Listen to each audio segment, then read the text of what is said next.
Perial Asset Management vous présente la revue de presse de Jean-Pierre Corbel.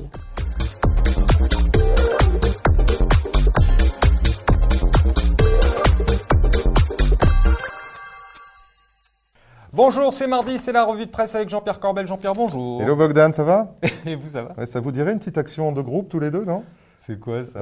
C'est indécent votre histoire. Mais non Bogdan, pas du tout. Regardez, c'est une vraie info, regardez ça. L'entrée en vigueur de la loi sur les actions de groupe UFC Que Choisir se lance dans la bataille contre le gestionnaire de biens Foncia. 44 millions sont demandés pour des milliers de locataires. Une idée qui va changer les relations commerciales avec toujours plus de consumérisme et toujours plus de transparence, Bogdan. Soyez plus clair. Eh bien, c'est une révolution. Alors, on va prendre un exemple dans notre métier. Imaginons une compagnie d'assurance qui aurait des réserves. Vous savez, il y en a quelques-unes.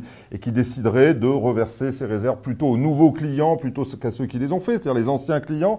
Et tout ça pour des raisons commerciales et marketing. Bon, ça n'existe pas dans la vraie vie, bien sûr. Mais imaginez que ça existe. Eh bien, les anciens clients pourraient décider de se regrouper dans une action, donc de groupe, pour essayer de tirer ça au clair et d'en tirer les avantages également. Ça promet de jolies journées. Je vous sens un peu taquin, mon Jean-Pierre. Bon, je pensais que vous alliez ouvrir sur des choses sérieuses, genre le budget. Eh bien, alors, le budget, j'aurais adoré, mais il n'y a plus de budget peut-être. On n'est pas sûr. Ah bon? Eh bien oui, parce que Bruxelles, regardez cet article dans le Figaro, Bruxelles pourrait retoquer le budget de la France. Le niveau des mesures d'assainissement budgétaire, nous dit la Commission, est insuffisant pour garantir de façon crédible la correction du déficit excessif pour 2015. Traduction, en français, pas en bruxellois, traduction, arrêtez de nous prendre pour des imbéciles peut-être. Alors, quelles conséquences? Eh bien, en principe, regardez cet article sur BFM, si le pays mis en cause n'adopte pas les mesures budgétaires permettant de réduire son déficit, la Commission peut infliger une amende proportionnelle à son PIB. Et pour nous, ça ferait 4 milliards d'euros, ça ne va pas nous aider. Hein. Ouais, alors effectivement rien, mais alors? Bah, à la fin, peut-être rien. En tout cas, tout est dans les mains d'un pyromane pompier. Vous avez vu, j'ai inversé le truc, pyromane pompier. Et c'est Pierre Moscovici, vous le savez, qui est à Bruxelles et qui devient gendarme en plus maintenant. Enfin, en tout cas, il a du mal. Hein. Tout le monde a vu ces images, mais quand même, une nouvelle fois.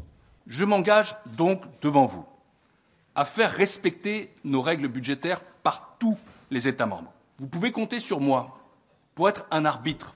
Juste, je veux agir en européen avant tout. Et le rôle du commissaire européen chargé des affaires économiques et financières, c'est de défendre les règles, toutes les règles. Do you really think that you personally are the best man for this job? Alors, effectivement, pas facile, mais on a quand même un budget, là. Alors oui, alors on va faire le point, on va faire un peu d'infos quand même. Ouais. Alors on va aller sur Club Patrimoine pour voir les mesures patrimoniales du budget. C'est un peu long, mais bon.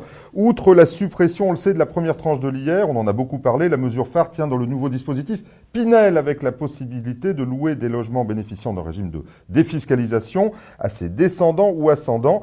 Et en plus, l'exonération des droits de donation entre vifs des immeubles qui ont bénéficié. Voilà, ben, c'est important. Cette exonération, quand même, c'est 100 000 euros, Bogdan, pour les donations en ligne directe ou en faveur du conjoint. Est-ce que ça va suffire? C'est ça la question. Est-ce que ça va suffire à relancer le logement? Donc, that is the question. Et si ça suffit pas? Eh bien, ça va pas suffire. On peut bien l'imaginer. Le déficit. Ah bah alors, si vous faites les questions et les réponses, exactement. Je viens avec mes réponses. Le déficit des collectivités locales. Regardez l'article dans Challenge est passé de 3,7 à 9,2 milliards d'euros en 2013. Ça, c'est quoi? C'est l'effet après élection, vous savez. Et puis alors, regardez aussi cet article dans Capital. Le gouvernement a tapé sur les retraités, impôts CSG, pensions gelées, les retraités matraqués. Le projet de financement de la sécurité sociale prévoit de leur appliquer une CSG qui ne sera plus à taux réduit. 3,8 avant, 6,6 maintenant, ça fait un peu de bruit quand même. Eh bien, je vais vous faire une prédiction, je vais vous faire Madame Irma. Si tout ça ne suffit pas, et ça ne suffira pas certainement, eh bien la prochaine fois, c'est la TVA. Et c'est pas bon pour la croissance en fait. Aïe, aïe, aïe. Et après alors? Alors après, on continue. Et la prochaine cible, bien évidemment, c'est l'assurance vie. Regardez, aïe, aïe, aïe. Là encore, on y arrive. Vous faites aïe, aïe, aïe en ce moment. Hein. Regardez cet article dans Challenge qui ont eu la gentillesse, je dois dire, de reprendre une de mes vidéos, donc j'étais très heureux. 1400 milliards d'euros sur l'assurance vie qui ne demandent qu'à être taxés, évidemment.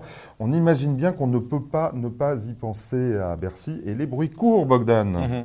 Et cette semaine, les marchés ont eu chaud. Ah oui, alors regardez cet article sur BFM, Bogdan. Effectivement, la Bourse de Paris termine la semaine au-dessous des 4300 points avec un bilan globalement négatif, moins 2% sur la semaine. Alors tout ça vient de Mario Draghi, de son discours, qui n'a pas été très clair sur, qui n'en a pas donné plus en fait, en réalité.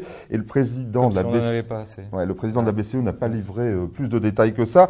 Une forme de chantage des marchés en réalité. Les marchés, ils ont besoin de leur dose de morphine, autrement ils sont en manque. Alors à partir de là, ils font du chantage. Ils veulent un quantitative easing et ça montre bien Ça montre bien qu'ils ne croient pas dans la croissance. Dès qu'il n'y a plus d'annonces des banques centrales, eh bien, les marchés chutent. Et pour le prouver, figurez-vous, cette défiance des investisseurs, je crois que j'ai un scoop. alors j'étais à un séminaire, on fait beaucoup de séminaires dans notre métier, donc j'étais à un séminaire ce week-end et je salue mes amis de CD Partenaires. Et eh bien, un des membres de l'équipe de développement de Carmignac, ils ont bien connu, nous a annoncé que l'exposition de Carmignac Patrimoine, le fonds Star, passait de, alors je vous donne les chiffres, de 42 à 27%, 42-27%. Ça fait un peu de bruit quand même. Hein. Ouais, ça veut dire qu'il faut tout vendre là, ça. Non, mais il faut faire attention quand même. Le flop de la semaine. Ah oui, alors parler d'actions de groupe tout à l'heure, eh bien je crois que j'ai la prochaine, Bogdan. Regardez cet article, selon Capital, près de la moitié des crédits immobiliers, la moitié quand même ne serait pas conforme à la loi, plus de 1,5, 1,4 à 1,5 million d'emprunteurs, avec un coût potentiel pour les banques de 84 milliards d'euros. 84 milliards d'euros. Ah, j'adore les slogans, moi, j'aime ma banque, je rêve d'une banque, etc. Quelle etc. honte, quelle honte. Allez, juste pour rire. Allez, pendant que nous, on a vraiment un vrai problème en France, hein, c'est le budget, on est presque au bord de la faillite, enfin on voit bien que ça va pas très bien, eh bien les députés, ils ont du boulot, ils parlent d'écologie et ils ont des vrais sujets de réflexion.